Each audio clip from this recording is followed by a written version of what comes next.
take a look at part C on this. Should have had my tablet up and running, but okay. We got f of x is equal to the square root of x minus 3 over x plus 3. And it says find f of 14. Evaluating functions is always the same. You go through and wherever you have an x, you put in parentheses.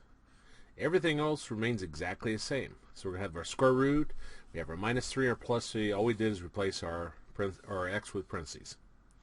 Now whatever number's inside this parentheses is now what you're going to put in here and down here.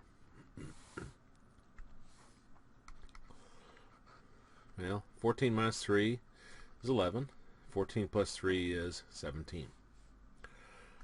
Now we don't want a fraction inside of a radical. We got a property that says we can put a square root on top, square root on the bottom.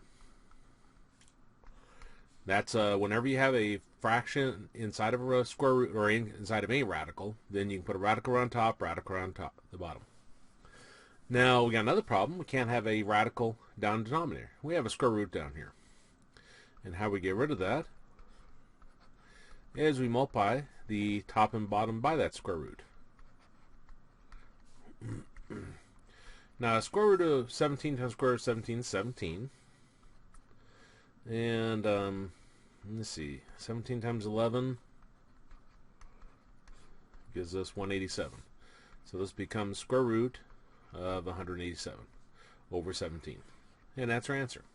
Two big things you can't have with radicals and fractions. You can't have a fraction inside of a radical, and you can't have a radical in your denominator.